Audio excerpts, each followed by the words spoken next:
stupid. And I was an idiot and I didn't see it. That's what you're going to do. This isn't happening. You're too pampered. Your life is way too pampered. You're not suffering like everybody else. You're not. You're taking all this money and causing other people to suffer. Maybe there's some sort of dark karma with that. How many people are suffering under your mental terms? I mean, I don't know. We talked about it before. How many of those people starve every month to make sure they have your money right on time? I mean, I'm just saying, man. Maybe it's a perfect thing. I don't know. I don't know. Maybe you should stop feeling sorry for yourself and fucking pick your ass up and realize what you have. You have so much more than I'd say 85% of the Americans out there. I'd say you have more than we do. And don't say that money doesn't make your life easier, because it does. I don't even have enough food, okay, to eat properly.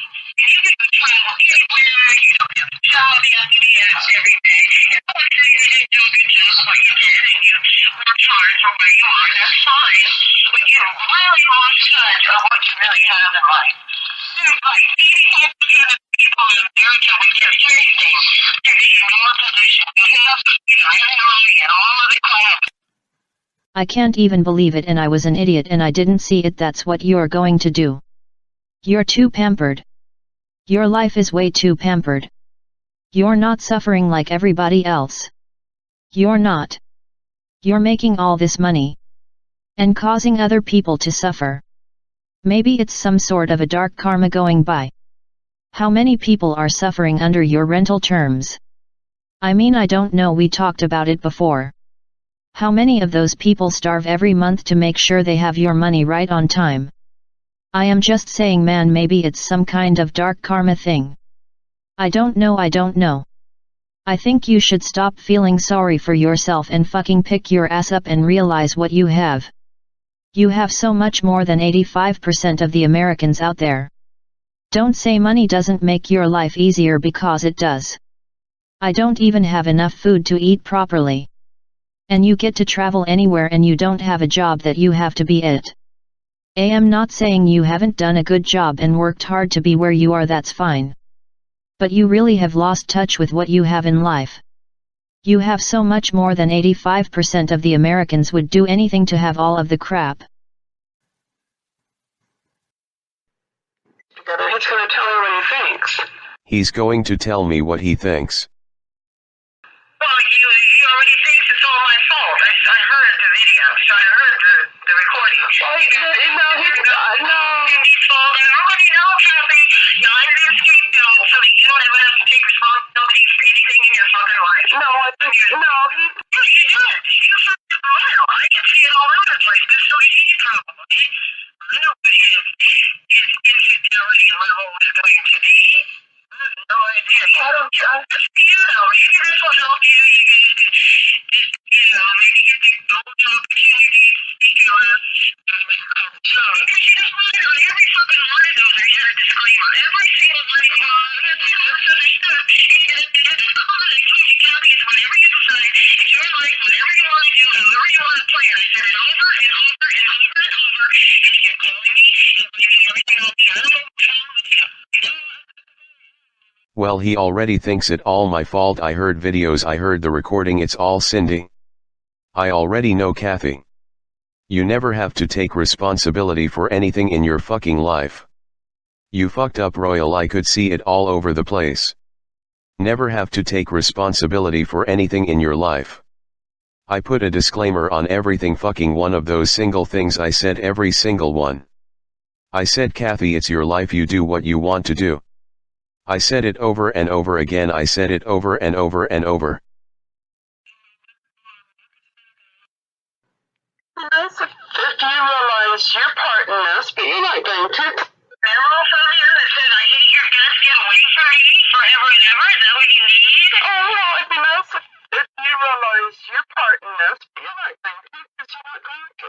You're a fucking weirdo, man. This is your life. I tell you over and over. Maybe he does want to be with an understanding woman. You don't know that. Where's your evidence that that's not a correct statement? Where's your evidence? You don't have any. You're fucking on conviction all the time. You don't fucking know what's up and what's down, Kathy. What the fuck? I she doesn't have to. No. He does we can be done with us. That's not. It'd be nice if you realize your part in this, but you're not going to. It'd be nice if you realize your part in this, but you're not going to, because you're not going to. I hate your guts. Get away from me forever and ever. Is that what you need? You're a fucking weirdo, man. This is your life, I tell you over and over. Maybe he wants to be with another woman, you don't know that. Where's your evidence? You don't have anywhere your evidence. You don't know what's up and what's down. Just let him go. Be done with it. Be done with it. I tell you over and over again, maybe he wants to be with another woman. You don't have any evidence. Everything you're saying is based on conjure.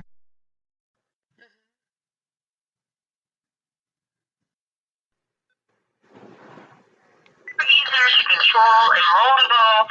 You see, it's all part of this mind control, psychological warfare stuff that happens from the moment you're born. Mind control and modelable. You see, it's all part of this mind control, psychological warfare stuff that happens from the minute you're born. I never did. I was trying to fucking help you. I put disclaimers on fucking everything and talked to you for fucking 3 years and I didn't even want to. You called me. You fucking know how many hours that I put in with you, and then you come back and you fucking stab me in the back with it all, and then you record it, and then you lied to Rich, and said, oh look, Cindy did it, and you're fucking whacked, Kathy. Why can't you accept your own responsibilities and rights? I never did. I was trying to help you. I put disclaimers on fucking everything. And talked to you for 3 years. Do you know how many hours I put in? And then you come back and stab me in the back with it all. You record it and then you lie to Rich and tell him, oh Cindy did it. And you're a fucking whack, Kathy. Why can't you accept your own responsibility in life? Betrayal trauma makes you feel like you are losing your mind. It puts you on an emotional rack and pulls you in opposite directions until you are begging for mercy. It yanks your sense of security out from under you and puts you in a state of emotional free fall. It is severely emotionally distressing, and until you have experienced it. Well, he already thinks it's all my fault. I heard videos, I heard the recording, it's all Cindy. I already know, Kathy. You never have to take responsibility for anything in your fucking life. You fucked up, Royal. I could see it all over the place. Never have to take responsibility for anything in your life. I put a disclaimer on everything, fucking one of those single things I said, every single one. I said, Kathy, it's your life, you do what you want to do. I said it over and over again, I said it over and over and over. Betrayal trauma makes you feel like you are losing your mind. It puts you on an emotional rack and pulls you in opposite directions until you are begging for mercy. It yanks your sense of security out from under you and puts you in a state of emotional free fall. It is severely emotionally distressing, and until you have experienced it, you really can't imagine how truly life-altering the experience can be. As if that is not enough, when betrayal occurs, your brain begins to operate in a different way. The fear center fires up and stays fired up, creating hypervigilance, restlessness, anxiety, and a sense of being perpetually on guard. This alters your ability to regulate your mood, to calm yourself, to think, to reason, and to make intelligent decisions. Your fear center hijacks your normal functioning, and you find yourself in a world where every task feels challenging, your mind will not stop racing, your emotions feel out of control, and your coping skills are stretched to the limit. This is the experience of complex, dynamic, multidimensional betrayal trauma. To truly understand this experience, it is important that we take some time to examine the terminology that we are using. Let's start by defining complex trauma and how that relates to the experience of being betrayed by our significant other. Complex trauma. Judith Herman, who wrote the book Trauma and Recovery in 1992, was the first to define complex trauma. Since then, others have built on her original concepts, further developing our understanding of this important topic. So, what is complex trauma? Christine Courtois, Ph.D., a psychotherapist who specializes in defining and treating complex trauma, defines it as traumatic stressors that are interpersonal, that are premeditated, planned, and caused by other humans, such as violation and/or exploitation of another person. One notice that in Courtois' definition, complex trauma is both relational and repeated. Complex trauma is most often associated with children who experience various types of relational and repeated violations during key developmental moments. However, it can also be applied to cumulative adversities experienced by cultures, people groups, and communities. And it can be applied to adults who have experienced chronic relational trauma, for instance, ongoing sexual and emotional betrayal, that destroys the foundational trust in their primary relationship. In such cases, complex trauma theory accurately summarizes the levels of stress, distress, and emotional fragmentation that betrayed partners experience. Researchers have identified 7 complex traumatic stress reactions resulting from the experience of complex trauma. I believe these symptoms fall into 2 broad categories of impact experienced by betrayed partners: 1. Emotional dysregulation, and 2. Relational disconnection. The remainder of this blog focuses on the first category, emotional dysregulation. Next week we will discuss the second category, relational disconnection. After that, I will write about the dynamic, multidimensional aspects of complex trauma. Emotional dysregulation. As the information slams into you, your body gets hot and adrenaline fills you like a million lightning bugs firing at once. Your hands shake, your knees cave, your heart starts to race. Your mind is like a skipping record, racing and jumping, the thoughts coming too fast to even think them, flying by in a kaleidoscope of remembered conversations and events, color and sound all mixed together in a shower of lies. And now your body gets cold and the shaking is in your limbs. Your heart slows as a deep brick-like dread fills your stomach and chest and the tears come. More tears than you had any idea a person could cry. That is a description of what it feels like in the body to experience emotional dysregulation related to trauma. Remember, feelings and emotions are felt unconsciously in the body before they consciously register in awareness in your mind. When trauma occurs, the body's autonomic nervous system, ANS, shifts into high gear within a nanosecond and the body ratchets up into a state of threat preparedness. The body registers danger and sends signals throughout, elevating adrenaline, cortisol, and other stress hormones that prepare the body to fight back, run away, or, if those are not possible, to shut down. The body is created to be able to respond to stress in this way and then to calm itself and settle back down into a balanced state of being alert yet relaxed. Think of this as an emergency brake system. It's not meant to be used all the time, but it is there when you need it. When infidelity occurs, betrayed partners enter a state of prolonged emotional threat and danger. The initial discovery of betrayal is enough to cause the body to immediately ramp up its threat response system. Unfortunately, partners are often dealing with not just that first discovery but an ongoing series of discoveries that activate the threat system repeatedly, causing it to fire up and prepare to fight, flee, or shut down over and over. Many betrayed partners report feeling that just as they start to calm down and gain some equilibrium, another discovery occurs and once again their system rockets into chaos. The body responds to the repeated discovery of betrayal and the very real fear of future betrayals by keeping the threat response system activated. Instead of acting as an emergency brake system, this state of high activation becomes chronic. Because of this, betrayed partners often find themselves attempting to handle life with an activated threat system. Essentially, they are responding to the initial trauma while also managing the chronic fear of re-experiencing future trauma. This creates the profound emotional dysregulation described earlier.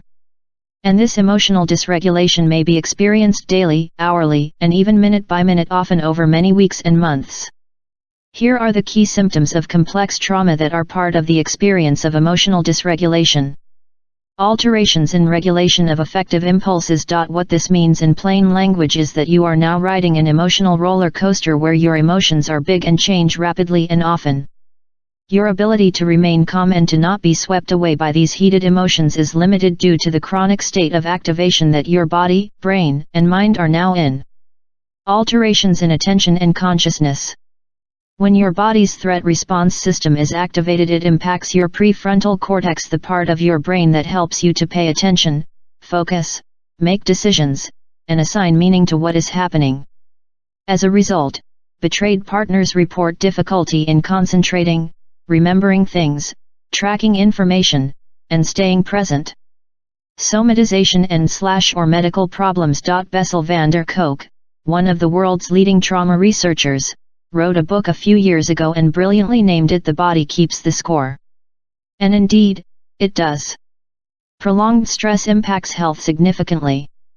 Betrayed partners report an astonishing array of health problems surfacing after discovery of betrayal, ranging from diagnosable ailments such as gastritis, chronic fatigue, high blood pressure, adrenal failure, etc., to clusters of mystery symptoms that no one can accurately diagnose but that the betrayed partner feels acutely in the form of body-based pain and discomfort.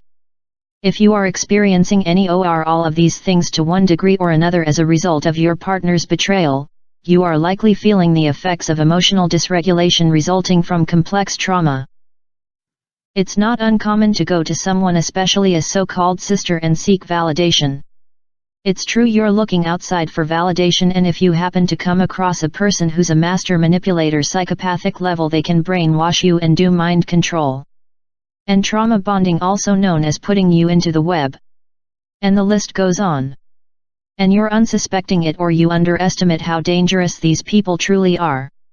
Listening to Cindy, it sounds like she's been studying mind control since she was very young. This demonic creature destroyed my life. I realize I need to have stronger boundaries, not just to show respect toward others but also to protect myself. I had zero boundaries because I saw this person as my sister. Also, I wanted to please my sister and have a feeling of some sort of family, something I have always pined for. Since I was a little girl, I don't think I was aware of that until now. Instead, I lost the man that felt more like family than I have ever had. For a pathologically envious beast. I trusted her, and the more I trusted her, further down the rabbit hole I went. She had me so frightened until it was too late did I realize that the fear was all manufactured to diminish me so she could feel superior. How cruel can these creatures be? I don't think there's a limit. It's taken me years to put this together. I have lost Rich, who was everything to me. Why didn't I listen to Rich? Because out of all of the people that could hurt me, I thought he could hurt me the most. I would have rather have been hurt by someone that I love than to be hurt by this sick shell of a creature.